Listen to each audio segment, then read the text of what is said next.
ആഘോഷങ്ങളുടെ പേരിൽ ലക്ഷങ്ങൾ ദൂർത്തടിക്കപ്പെടുമ്പോൾ അതിൽ നിന്നെല്ലാം വ്യത്യസ്തമായിട്ടാണ് ബാലരാമപുരം റസൽപുരത്തെ SNDP ശാഖയുടെ പ്രവർത്തനം. SNDP ശാഖയുടെ സിൽവർ ജൂബിലിയുടെ ഭാഗമായി 2 വീടാണ് ഇവർ വെച്ച് നൽകിയിട്ടുള്ളത്. അതിനോടൊപ്പം ചാരിറ്റി പ്രവർത്തനം വർഷത്തിൽ ഒരു വീട് വെച്ച് നൽകുക എന്നുള്ള ഉദ്ദേശത്തോടു കൂടിയാണ് കഴിഞ്ഞതിൻ്റെ 2 വർഷങ്ങൾക്ക് മുമ്പ് ഒരു വീട് വെച്ച് കൊടുത്തു. ഇപ്പോൾ ഈ വീട് അടുത്ത വർഷം ഒരു വീട് ഞങ്ങൾ പ്ലാൻ ഇട്ട് വെച്ചിരിക്കുകയാണ്. ആളിനെ വരെ സെലക്ട് ചെയ്ത് വെച്ചിരിക്കുകയാണ്. ഒരു ശാഖ വിചാരിച്ചപ്പോൾ ഒരു കുടുംബത്തിന് സഹായകമായി. ഈ വീടിന്റെ നിർമ്മാണം ബാലരാമപുരം റസൽപുരം ശാഖയുടെ കഠിന പ്രയത്നം കൊണ്ട് നടന്ന ഒന്നാണ്. ശാഖയുടെ 25ാം വാർഷികത്തോടനുബന്ധിച്ച് ശാഖയിലെ തന്നെ അംഗമായ ഒരു കുടുംബത്തിനാണ് ഈ വീട് നിർമ്മിച്ചു നൽകുന്നത്. ഇത്തരത്തിൽ ഒത്തിരി സഹായങ്ങൾ ഇവരുടെ ഭാഗത്തു നിന്നും മുൻപും ഉണ്ടായിട്ടുണ്ട്. ഉത്സവത്തിൽ ഒരു ഏറ്റവും ചാരിറ്റി ആയിട്ടുള്ള എന്ത് പ്രവർത്തനം ചെയ്യാം എന്നുള്ളതാണ് ഒരു വർഷം കൊണ്ടുള്ള നമ്മുടെ ആലോചന. ആ രീതിയിലുള്ള പ്രവർത്തനത്തിന് മുൻതൂക്കം കൊടുത്തുകൊണ്ട് എല്ലാവരും ചേർന്ന് പ്ലാൻ തയ്യാറാക്കുന്നു. അപ്പോൾ ഈ വീട് അല്ലെങ്കിൽ മറ്റെന്തെങ്കിലും സഹായം, അങ്ങനത്തെ ആ രീതി ആണ് ഉത്സവം പ്രധാനമായി കാണുന്നത്. ശാഖയുടെ വാർഷികാഘോഷത്തിന്റെ കാലങ്ങളിലും വീട് നിർമ്മിച്ചു നൽകിയും മറ്റ് ഇതര സേവനം നൽകിയും മാതൃകയാവുകയാണ് റസൽപുരം SNDP ശാഖ. ഇവരോരോരുത്തരുടെയും കഠിനമായ പ്രയത്നം കൊണ്ടാണ് ഈ വീടിന്റെ നിർമ്മാണം. 15 ലക്ഷം രൂപ മുതൽ മുടക്കിലാണ് ഈ വീടിന്റെ നിർമ്മാണവും. വാർഷികാഘോഷത്തിലെ ആർഭാടം കുറച്ചുകൊണ്ടാണ് ഈ നിർമ്മാണത്തിന് ഇവർ തുടക്കം കുറിച്ചിരിക്കുന്നത്. നമ്മുടെ ഈ വീടിന്റെ നിർമ്മാണവുമായി ബന്ധപ്പെട്ടെന്ന് പറഞ്ഞാൽ ഇത് നമ്മുടെ ഇവിടെ ശാഖയിലുള്ള എല്ലാ ആളുകളുടെയും ഒരു സഹായം. അതായത് ഇതിനകത്ത് വിവിധ തൊഴിലുകൾ ചെയ്യുന്നവർ അവരിതിനകത്തെല്ലാം ഫ്രീ ആയിട്ട് ചെയ്തിട്ടുണ്ട്. അതായത് ടൈലായാലും പെയിന്റ് ആയിരുന്നാലും ആശാരിപ്പണിയായിരുന്നാലും മറ്റു എല്ലാ പണികളും അത് നമ്മളെ ഈ ശാഖയിലെ മെമ്പർമാർ അത് ശമ്പളം ഇല്ലാതെ പരമാവധി അത് ഫ്രീ ആയി ചെയ്ത് സഹായിച്ചിട്ടുണ്ട്. അങ്ങനെയുള്ളൊരു സഹായം ഉള്ളത് കൊണ്ടാണ് ഇത് നമുക്ക് ഈ ഒരു രീതിയിൽ നമുക്കിത് ചെയ്തെടുക്കാൻ കഴിഞ്ഞിട്ടുള്ളത്. അതായത് നമ്മുടെ ഈ പ്രദേശത്തുള്ള നമ്മളെ ശാഖ കമ്മിറ്റി ആയിരുന്നാലും യൂത്ത് ആയാലും വനിതാ സംഘം കമ്മിറ്റി ആയിരുന്നാലും ഇതര മതവിഭാഗത്തിലുള്ള ആൾക്കാരായിരുന്നാലും എല്ലാവരുടെയും സഹകരണത്തോടു കൂടിയാണ് ഈ പണി പൂർത്തീകരിക്കാൻ സാധിച്ചത്. അതോടൊപ്പം തന്നെ ഈ നാട്ടിലെ വിവിധതര പണികൾ ചെയ്തുകൊണ്ടിരിക്കുന്ന ആൾക്കാർ, ടൈൽസ് ആയിരുന്നാലും പെയിൻറ്റിങ് ആയിരുന്നാലും എർത്ത് വർക്ക് ആയിരുന്നാലും ഒത്തിരി ആൾക്കാർ ഇത് ഫ്രീ ആയിട്ട് അവരെ ഇതിൽ ചെയ്യാൻ സാധിച്ചിട്ടുണ്ട്. അത് നല്ലൊരു വിജയമാണ്. അതൊരു കൂട്ടായ്മയാണ്. ഈ പ്രദേശത്തിൻ്റെ ഒരു കൂട്ടായ്മ കൊണ്ട് മാത്രമാണ് ഇത്രയും ഒരു വിജയം നമുക്ക് കൈവരിക്കാൻ സാധിച്ചത്. നിർധനരായവർക്ക് സഹായം നൽകിക്കൊണ്ടാണ് 25 വർഷമായി ഇവിടെ പ്രവർത്തിച്ചു വരുന്നത്, അല്ലേ? അതെ.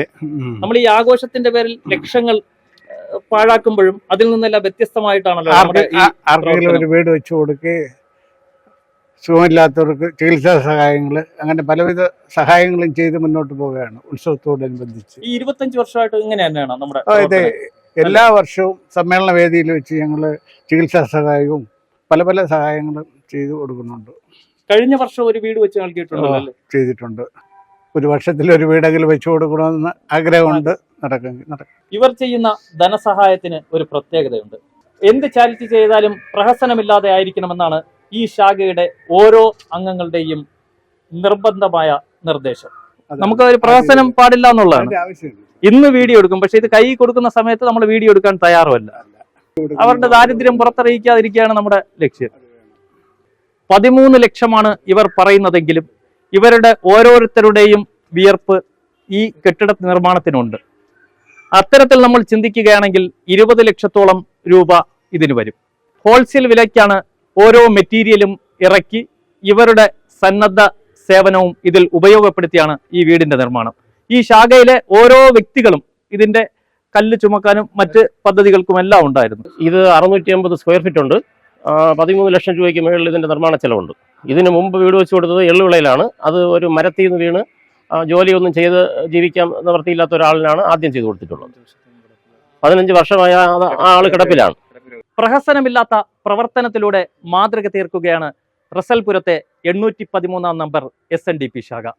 ഓരോ ഉത്സവകാലവും സമ്പുഷ്ടമാകണമെങ്കിൽ ആ പ്രദേശത്തെ പട്ടിണിപ്പാവങ്ങൾക്ക് സഹായം വേണമെന്നാണ് ഇവിടുത്തെ ഓരോ അംഗങ്ങളും പറയുന്നത്. അത്തരത്തിൽ ഈ ശാഖയുടെ തുടക്കകാലം മുതൽ എല്ലാ പ്രവർത്തനത്തിനും പ്രദേശത്തെ പാവങ്ങൾക്ക് സഹായം നൽകിക്കൊണ്ടാണ് വാർഷികത്തിന്റെ തുടക്കം. അതല്ലേ നമ്മൾ എങ്ങനെയാണ് ഈ വാർഷികത്തിലെ ഭക്ഷണം പോലും പ്രദേശത്ത് അനാഥാലയത്തിൽ കൊടുത്താണ് തുടങ്ങുന്നതെന്നാണ് പറയുന്നത്. ഈ നാട്ടിലെ അന്നദാനത്തിന്റെ ഒരു പ്രത്യേകത എന്ന് പറയുമ്പോൾ നമ്മുടെ വിവിധങ്ങളായ ജാതിയിലും മതത്തിലും പെട്ടവർക്ക് യാതൊരു ഇതുമില്ല, വ്യത്യാസവും ഇല്ലാതെ എല്ലാവരും ഒരുമയോടുകൂടി സമൂഹ സദ്യയിൽ പങ്കെടുത്ത് അതൊരു വൻപിച്ച വിജയമാക്കി മാറ്റുന്നതാണ് നമ്മൾ ഈ കഴിഞ്ഞ വർഷങ്ങളിലൊക്കെ കണ്ടുകൊണ്ടിരിക്കുന്നത്. നമ്മുടെ ഈ പ്രദേശത്തിന്റെ ഒരു ദേശീയ ഉത്സവമാണ് നമ്മളെ ഈ ശാഖയുടെ ഉത്സവം എന്ന് പറഞ്ഞാൽ. നമ്മളെ സ്കൂളിൽ കൊണ്ടു കൊടുക്കും, പിന്നെ കിടപ്പ് രോഗിക്ക് വീട്ടിൽ കൊണ്ടു കൊടുക്കും. അങ്ങനെയൊക്കെ ചെയ്തിട്ടാണ് നമ്മളിവിടെ ഭക്ഷണം വിളമ്പി തുടങ്ങുന്നത്. നമ്മളിപ്പോൾ അടുത്ത് വരാൻ പോകുന്ന 25 വർഷം, അതായത് 50 വർഷമാകുമ്പോൾ 10 വീടുകൾ വെച്ച് കൊടുക്കാനാണ് പദ്ധതി. നമ്മുടെ ടാർഗറ്റ് 10 വീട്. അതിലിപ്പോ 25ാമത്തെ വർഷം 2 വീടായി.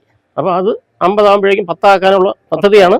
അതിലിപ്പോ 3ാമത്തെ ആളിനെ സെലക്ട് ചെയ്ത് വെച്ചിരിക്കുകയാണ്. ക്യാൻസർ രോഗികൾ, ഡയാലിസിസ് രോഗികൾ, കിടപ്പ് രോഗികൾക്കുൾപ്പെടെ വലിയൊരു തുകയാണ് ഈ ശാഖയിൽ നിന്നും ചാരിറ്റി പ്രവർത്തനത്തിനായി വിനിയോഗിക്കുന്നത്. ഈ കാണുന്ന ഇവരോരോരുത്തരുടെയും കഠിന പ്രയത്നമാണ് ഇന്ന് ഒരു കുടുംബത്തിന് സഹായമാകുന്നത്. ഇനിയും ഒട്ടനവധി പാവങ്ങൾക്ക് ഈ ശാഖ ഉപകാരപ്പെട്ടെന്ന പ്രാർത്ഥനയോടെ നിർത്തുന്നു.